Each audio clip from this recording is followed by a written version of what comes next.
Next మనకి western outfits అండి. So చాలా మంచి అవుట్ఫిట్స్, వెస్ట్రన్ అవుట్ఫిట్స్ అనమాట. సో మనకి ఇది వచ్చేసి 3/4 హ్యాండ్స్ అయితే వస్తుంది. మనకి rough and tough wash use అండి, చాలా rough and tough wash use and reasonable ప్రైజెస్లో ఉంటాయి మన దగ్గర. కలెక్షన్ వచ్చేసి చెక్ చేయండి. దీనికి వచ్చేసి మనకి థ్రెడ్ బెల్ట్ కూడా ప్రొవైడ్ చేయడం జరిగింది. అండ్ నెక్స్ట్ కలర్ చూద్దాము.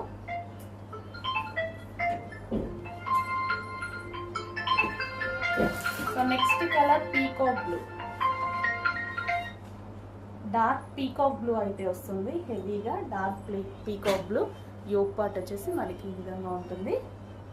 So rough and tough wash use, హ్యాపీగా మిషన్ వాష్ చేసుకోవచ్చు, చాలా బాగుంది. And next colour navy blue. So ఇది వచ్చేసి మనకి నావీ బ్లూ. క్లాత్ అయితే రఫ్ అండ్ టఫ్ వాష్ అండి. హెవీ సాటిన్ మిక్స్డ్ జార్జెట్ అనమాట. సాటిన్ లైన్స్ కూడా ప్రొవైడ్ చేయడం జరిగింది ఇందులో. Heavy satin mixed georgette.